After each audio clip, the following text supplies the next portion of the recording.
Oh, cold autumn morning, but it's good because it means I can grow some new stuff.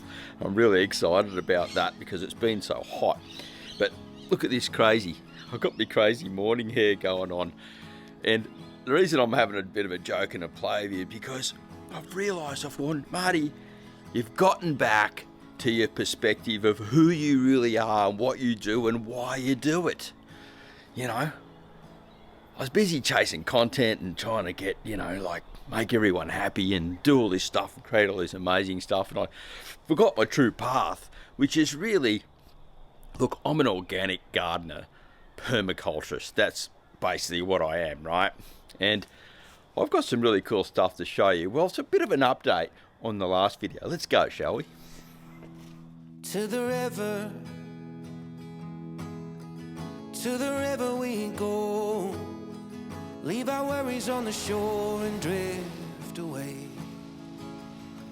On the river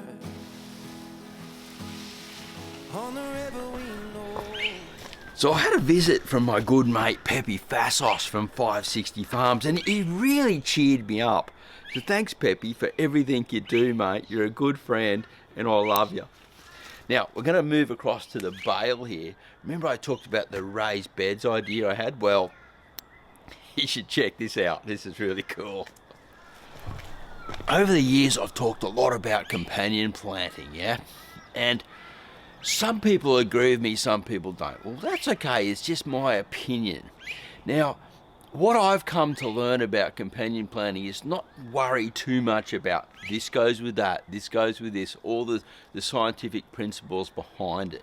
There's actually more to it than just saying you plant a basil with a tomato, even though I do that, right? And I think you should too. The earth is connected, right? The ground's connected, so we need to feed the soil, feed the microbes, feed the worms, all that type of stuff, and have this ongoing building system. You know, just like in the forests, where we're building soil from the top down and feeding from the top into the microbes and the fungi and things like that. Now, when you start with a bale garden, and you're building on top like this, so it's a bit like a lasagna bed, those type of things, and you've got pests around because you haven't built up enough insect, like a habitat and stuff for your beneficial insects. The nasty insects can really take over, but there is a way to hide them and confuse them from getting to your crops. Now, I've had an invasion of grasshoppers here. Just been mental, and I was worried about them getting my new cucumbers that Pepe bought me, and so I planted them in this sea of huge, well, they used to be microgreens, right? I never got to all of them, but check this out. A sea of radish mostly. Now, there are some different types of plants in here, some different types of brassicas. As you can see, I've got different beetroots and things in here all coming up, and like, look at that. It's just absolutely beautiful. Well, I don't know if you can see that so well, but the light shining on that in the morning sun, that is just gorgeous. Right now, what's going on here is I'm hiding the plants that I want to grow through by creating confusion. I'm creating habitat and confusion, and I'm building soils at the same time. So I'll give you a bit of a breakdown, right? What we're doing is we're building soils, we're getting food really quickly, and we're creating habitat. Now, the habitat is a micro habitat because we're actually like bringing the worms and the fungi up from underneath, and so that will feed the whole initial system eventually. And then we're actually like building areas around the outside for habitat for beneficial insects when they come in. I'm starting to see a few turn up, which is really, really cool. And I'm creating this, like, I was going to say mass hysteria, but it's only mass hysteria for pests, right? Because they can't find it. Now, what plants do is they radiate colours. And insects see colours, and if they see a lot of sort of one colour, so when we're monocropping and they see a lot of one colour happening, they over there, right? And what happens is then it lands on the plant and goes, beautiful, there's lots of plants here I can eat. I can start a family because there's heaps of food for it.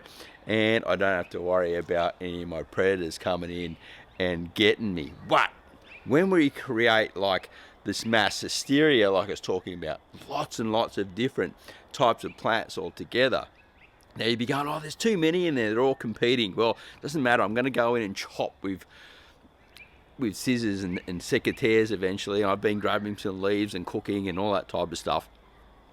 And I've planted the cucumbers around the edge and on the sides of them.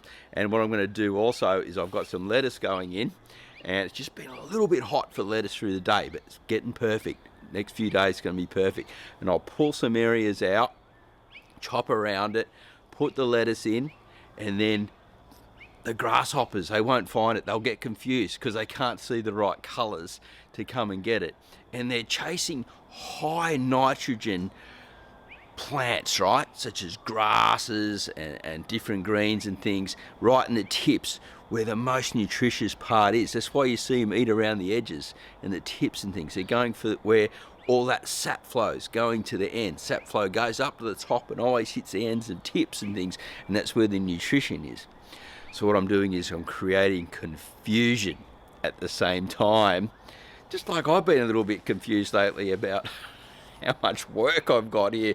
And then I realised, hey, like I said at the beginning of the video, I got back to who I was.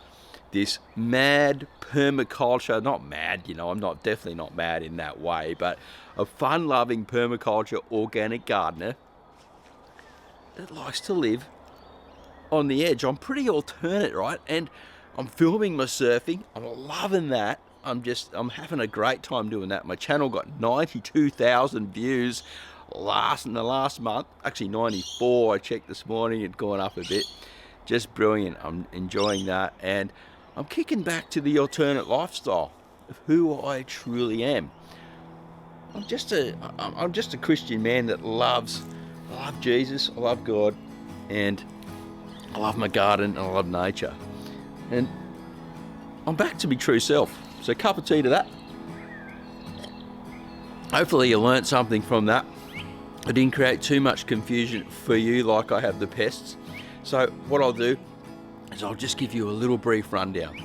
Build your soils, build your habitats for your insects, your beneficial insects, and as you're doing that, create confusion for the pests at the beginning stages.